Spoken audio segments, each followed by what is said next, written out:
One UI 7 brought with it a lot of new features, but there were some things that kinda just got swept underneath the rug and forgotten about once they launched. Well, here are 5 of them that we think you should know.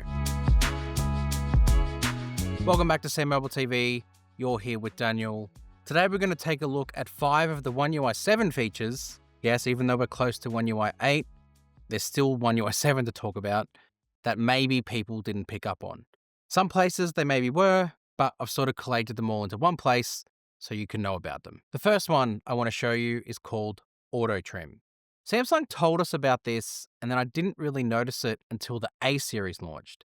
Basically, the way Autotrim is going to work is in the Galaxy Studio editor. If you've got a collective bunch of clips together, you can actually auto-trim them and then it'll put them into one video. Let's show you how it works.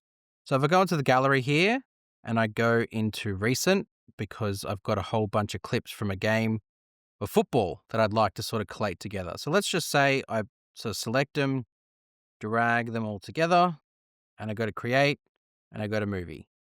This is going to add it into the studio editor that Samsung have got on board, which has been much improved in the past few generations. In the bottom left corner here, you'll see this sort of scissors with like a circle around it and a play button. This is the auto trim. What it is doing now, it is kind of cutting each of the clips down to sort of the prominent parts of that clip. So it's going to take a while because there's quite a few clips here. But effectively what the aim of it is to just put it down to the highlights and then collate them all back together into one video.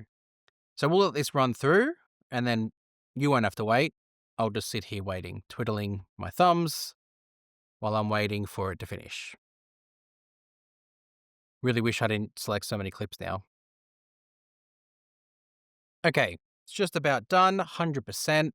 So once this is finished, we can show you sort of what it's done to sort of collate these clips together and cut it down to the highlights.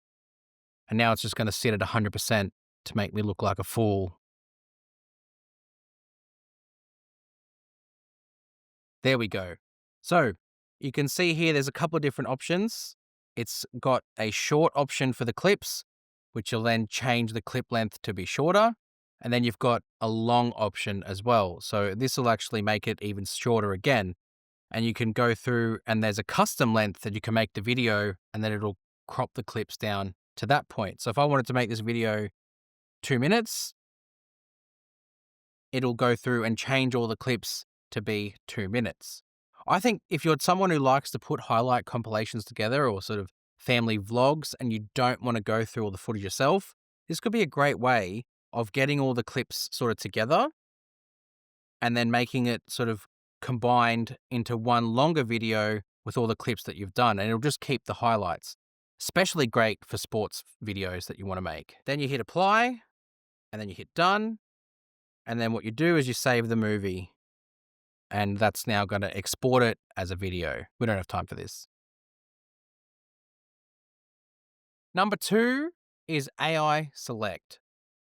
This isn't really a new feature, but Samsung have revamped this substantially from Smart Select.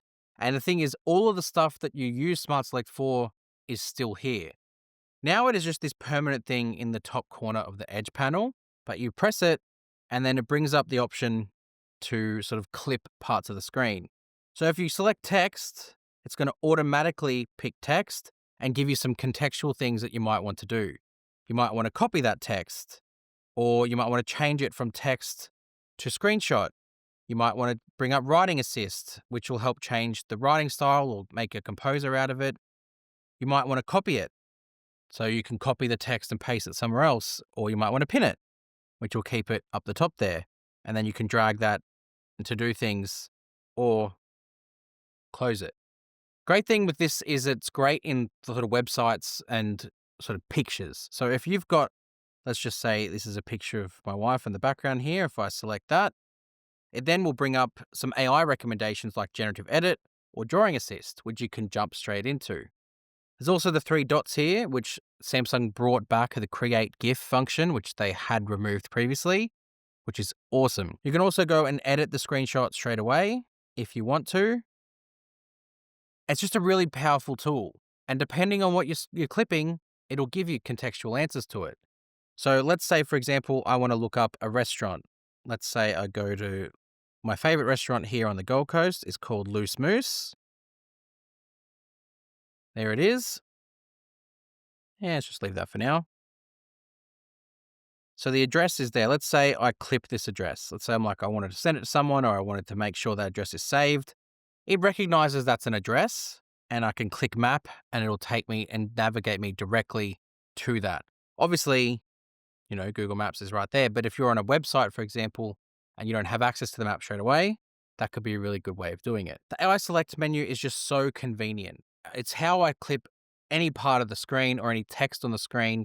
It's the thing I go to first because it's just so smart and so adept at sort of capturing what it is I want to capture. And if you just want to save it as a picture, it just adds it into the gallery. So again, I'll clip this, hit the download icon, and then that is now saved it into my screenshots in the gallery. Awesome. The next one is motion photo effects. Not necessarily best face or some of the other ones we've spoken about already, but these things up here. The drop-down menu, which gives you an effect that you can apply when you've taken a motion photo. We should know what motion photo is, but just in case we don't, when you launch the camera, this top right corner here, where the play button is, that's yellow, that's motion photo activated. Motion photo will capture footage either before the photo's taken or before and after, depending on the setting that you've got turned on, and save it as a short video clip. Here's one here of my son and his friend sort of walking through Surfers Paradise. And what you can do with that is with these effects, you can change it. So you can turn that clip into a boomerang, you can turn that effect into a slow-mo, or you can just turn the motion photo off altogether. Now, depending on which one you've selected, you can hit the three dots and be able to save it as a video, as a separate video file, I should say. So that's the little motion photo effects that Samsung added. Just make sure if you want to use these that you have motion photo turned on. The next one is to do with Samsung Internet and Galaxy AI. It's a very small function that they've added in called Read Highlights Aloud. So you've always been able to sort of create highlights or sort of summarize web pages. Not always. That's a One UI feature that got added last year with Galaxy AI. Now let's say you select an article and you don't want to read the whole thing. It's quite long. There's a lot of text there. You don't have that much time. Not only do you not have that much time, you also don't want to look at your phone. You want to be able to focus on something else or you're eating breakfast. With the Galaxy AI key there, you press that and you've got this new one here, Read Highlights Aloud. So what this will do is first it will summarize and create the highlights and then read them to you. Let's take a listen. Chelsea's Club World Cup match in Atlanta drew a surprisingly sparse crowd of just over 22,000, a fraction of the stadium's capacity. The low attendance has sparked concerns about the tournament. Now you also have the option to make it faster. The low attendance has sparked concerns. You can go rewind, you can forward it and skip it, or you can pause it should you want to. There's also one here that will translate it as well. It's really cool feature, and if you're someone who likes to read stuff but maybe doesn't have the time to specifically read it, you could have it read to you. That's how you use it. And the last one is to do with Home Up and the Home Up customization. You got a bit of a sneak peek of it here with how the Home Up and One UI 7 has allowed you to have this sort of DIY home screen. It's real easy. First, obviously, you need Good Lock. So providing you've got Good Lock downloaded from the Galaxy Store, you go into here and select Home Up. There's two ways you can access it. The first is through here specifically. You go to Home Screen, you go to DIY Home Screen, and then you've got the toggles here to have them turned on. Once that's all set up, you pinch the home screen and you'll see at the top, DIY Home. Now, this gives you extra contextual stuff that you can do. So at the bottom here, you've got the option to add things like stickers and emojis and other sort of things to make the home screen a bit more fun. And you can sort of place them sort of around the place. Some of these things are super chaotic. I'm not sure why you'd want to do them, but just for the fact of this, I'm going to show you them. And you can sort of move them around. You can change how transparent it is. You can change the color. You can change the order of it. So it can be behind or in front, depending on sort of how you sort of want it placed on the screen. You can then, as you see over here, move things freely. There's no grid. So you can have things placed literally anywhere. Normally, with your home screen, it's very concise, it's very tight, there's grids that you have to work within. Not with DIY Home. You've got the option to sort of move things back as well if you want to, or completely remove something that you don't want there. So much that you can do with it, and I've really only scratched the surface. We have made a full video on this Home Up stuff a while ago when it came out, so you can go back and check it.